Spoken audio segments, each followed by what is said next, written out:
Today, for the first time, I'm very proud to bring to you Erich Pratt, the director of the Gun Owners of America, who just got home from the policy conference. Erich, a pleasure to have you here, my friend. Thanks for joining me. I know it's been a long weekend, and you just flew home today, didn't you? I sure did. It's good to be back home, but it's also good to be on with you, Mark. Thanks so much for having me. Now, I'm going to tell you something that's going to freak you out a little bit on national radio, but you sound just like your dad. Yeah, I've never heard that before. You've never heard that before. Well, our Not producer, true. Yeah. our producer down in Dallas just jumped in my head and he said, "Yeah, he does." Oh man. Well, Erich, thank you. I heard that all weekend too. I bet you did. Well, it was great to be able to meet with you this weekend, as brief as it was. Let's start with this. What did you take away? What was the biggest thing you took away that gun owners across America, and in particular Gun Owners of America members, who we're going to plead for more of during the half hour that we have you, what's the biggest thing you took away from the 31st Annual Gun Rights Policy Conference held in Tampa, Florida this weekend? I really liked hearing the firsthand reports from activists around the country, just some of the victories that even some of our fellow gun owners who are truly behind enemy lines fighting the fight in very difficult states, like California, Washington, Massachusetts, and others, and just, hearing, even though we're taking it on the chin in many ways, and yet they're still making inroads. I think hearing some of the victories, Larry spoke about constitutional carry, and that's been a huge expansion of, really reclaiming lost ground. With constitutional carry, the beauty of it is that good people will not go to jail for simply having a gun for self-defense, because we've seen that happen with teachers who have wanted to protect children, nurses who've had guns where they shouldn't. And the beauty of constitutional carry, it is the constitutional protection, which is the right of the people to keep and bear arms, shall not be infringed, so people can carry without a permit. And, we're up to 12 states now, as you know, and we added 4 new states this year, Missouri being the most recent one, where we overrode the governor's veto. And certainly the folks on the ground there in Missouri were doing a great job. We were also supplying, you might say, a lot of air support, coming in and rallying our guys to just to make their voices heard to their legislators to vote to override that veto. And what's particularly gratifying about it, Mark, is that, as you know, Bloomberg is coming in with his millions. I mean, he has dedicated millions, up to $50 million to plug for gun control. And so he's bankrolling anti-gun candidates. He's training journalists, of course, with his spin on the Second Amendment. He's, also starting up groups in different states that are just, spewing this, where, the sky is falling if more people have guns. And yet, despite that, we were still able to overcome all that and win a big win in Missouri, in addition to the other 3 states, West Virginia, Idaho, and Mississippi this year. And so, in many ways, even though, we're fighting a lot of very difficult fights, there's advancing freedom, which is very encouraging. I got it. Let me take 2 things away I want you to expand on. Number one, the $50 million. Have you heard the rumors that I've heard that he's pledged an additional 50 up to 100? Is there any truth to that? Do you know? That's the first I've heard of it. It wouldn't, it wouldn't surprise me, because the first $50 million, while he's had some minimal victories, most of it has been defeat after defeat. Right. So, he's probably just trying to having to double down. So it wouldn't surprise me, but no, I haven't heard it. Okay. Yeah. Well, as I said, I didn't mean to put that out as a fact. I had heard that. I don't remember where I heard that. If I can substantiate that, and I'll let you know. But it wouldn't surprise me, let me put it that way, if in fact that is true, because I did hear the number 100 million at some point. I'll try to find out where that came from. The second thing is, let's go back to the grassroots organizations for a moment, because each year at the GRPC, I take the same thing away. I think that's the most important thing. Besides the conversations with the great legal minds, the greatest legal minds in the nation, like Gura and the rest of them, the grassroots organizations, as you said, are huge. Let's take that state legislative affairs briefing, number 1, that group. Now, I want you to take a listen to this. Stephen Allstott, well, he wasn't there, but Paloma Capana stood in his place for SCOPE, the Shooters Committee on Political Education in New York State. Then Dave Kopp, of course, president of Arizona Citizens Defense League. Then we had Craig DeLuce, director of public affairs at CalGuns Foundation in California. Richard Pearson, executive vice president, Illinois State Rifle Association. Alexander Rubian, who is here in the studio, we'll hear from him in a little bit, president, New Jersey Second Amendment Society. And Jim Wallace, excuse me, executive director, Gun Owners Action League in Massachusetts. With the exception of Arizona, Eric, every one of those states are fighting politically for their gun rights lives. And there is positive news coming from those states. As small as it is, it's out there, though, isn't it? Yeah, it is. And, the other aspect, too, that was a takeaway from that is the warning, why it's so important not to compromise on principle. Because in these states, you see where, if we do give any ground, we see where the anti-gunners are going to push it. And I love what Jim Wallace up in Massachusetts was talking about. Yeah, and he got into how the Attorney General there is just banning a whole new class of guns, taking guns that were legal, calling them assault weapons, and then bringing them under the existing ban. And while that's bad, he also underscored very poignantly the problems with background checks where you're forced to prove your innocence to the government to exercise a constitutionally protected right. As you know, Mark, background checks from their inception as unconstitutional.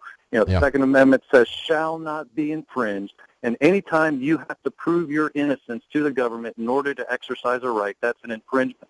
Well, he did a great job, though, showing the practical problems, because if they can make you a prohibited purchaser, then you lose your right to purchase a gun. And that's what they're seeing in Massachusetts. He gave the example of a guy who went to renew his license, but they said, well, you have one of the, they looked at his records, said you have one of these banned guns, and so I'm going to have to report you to the Attorney General's office, so that makes you a prohibited person, so no license.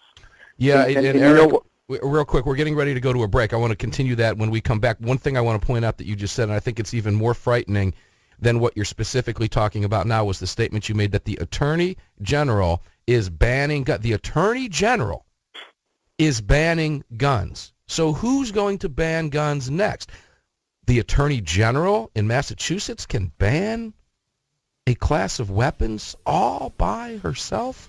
How does that work in America? Erich Pratt, director of the Gun Owners of America, when we come back here from the AM 860 and AM 930, The Answer Studios in Tampa and Sarasota, Florida. This is Armed American Radio. I'm Mark Walters, filling your prescription. You're tuned in to Armed American Radio. Those who oppose any common sense gun control or gun safety measures have a pretty effective way of ginning up fear that somehow the federal government's about to take all your guns away. Look, if you're a Democrat pulling the lever for gun grabbers, you're no friend of mine. protecting your right to bear arms. Here is Armed American Radio's Mark Walters. Don't you just love that when your Democrat friend gun owner says he supports gun rights, then walks into the booth and pulls the lever for Hillary Clinton, or pulled the lever twice for Barack Obama? How do you square that away? How do you sleep and how do you square that away? I don't understand that. But if you're pulling the lever for them, you're no friend of mine. And I stand by that statement. I'm talking with Erich Pratt. I said Eric is the director of Gun Owners of America. He's the executive director of the Gun Owners of America. Larry Pratt is the executive director emeritus of the Gun Owners of America, which means, man, he is the baddest figurehead dude in the world, and I love him. And Eric, welcome back to the show for the first time of what I hope will be many appearances on this program, my friend. Thank you, sir. Yeah, good to be back. All right, two things. The Attorney General, I closed out with that Attorney General. That frightens me, that an Attorney General can take something away from me because she doesn't like it. How does that work in America? How that works is she's doing what the party of gun control does, the Democrat Party. They use their phone and their pens to, when the legislature doesn't give them what they want, they circumvent it and they rewrite. I mean, we saw this happening in Virginia with saying, oh, these states don't comply with reciprocity, so we no longer have reciprocity with 25 states. It's exactly what the president has done time and time again. And so, she's a quick understudy, the Attorney General of Massachusetts, and, applying the same strategy. And I think the example that Jim Wallace gave was really good because people often say, well, are they really going to go door to door and just grab guns? And well, maybe they might. They did that in New York City actually because they had registration lists. Then they banned the guns that were registered, and so the police knew which homes to go to when the ban wasn't being complied with. But as Jim pointed out, it's not even that they have to do that. What happens is on a piecemeal basis, when you get turned into a prohibited person because you're now owning a gun that you don't want to get rid of, or like Shaneen Allen, you're a nurse with a concealed carry permit in Pennsylvania, but you cross the line into New Jersey thinking you'll be okay there, but you're not. And now you can become a prohibited person. It's these types of things where you haven't committed a crime in terms of harming somebody else, and yet you're going to lose your rights.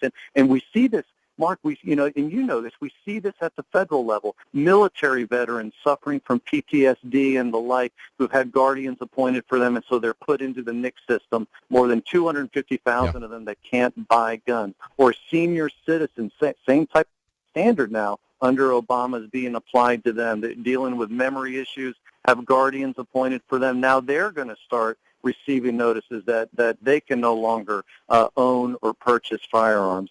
And and we've seen this for years. I mean, people with unpaid traffic tickets where a warrant's issued for their arrest, they can be put into the NICS system as well. Or people that are surprised to know that their bar fight from 50 years ago is still on their record and they can't buy a gun. All these things, you can lose your Second Amendment rights. And to make matters worse, number one, the federal government is no longer funding the restoration of rights. So it's very tough now to get your rights back. But number two, if you're falsely denied under the NICS system, you can't even make an effective appeal now because Obama has transferred the FBI appeals agents to other duties. So that office is shut down. See, this is what happens when we're put in a position where, we have to prove our innocence, go through how can a background check hurt you? This is how a background check can hurt you. Whenever, we don't do this for any rights like getting married or, preaching a sermon or writing an editorial. You don't have to prove that you're a good guy in order to exercise your rights. But for some reason, we've allowed that with the Second Amendment, and now this is how it's being abused. Okay, you just nailed it. You just hit it. We've allowed it. We've allowed it. That's why we say we're fighting to restore our gun rights. And we are. We think of Arizona, Eric, as just a bastion, a haven. It's a free state, and it is. I love Arizona. It's one of my favorite states, if not it is my favorite state in the country. I have to admit that. And even though I'm home in Tampa, I love Arizona. They say there's no beaches in Arizona. It is a beach. It's all beach. There's just no water there. But the greatest gun laws in the country to date, and you know what? There's an Arizona Citizens Defense League fighting to continue to restore gun rights in Arizona because we've allowed our rights to be chipped away. Republicans have controlled Arizona for years, yet someone put in place policies and legislation that Arizona's and AZCDL are still fighting to restore. We've got a long way to go, even though we've taken some great steps.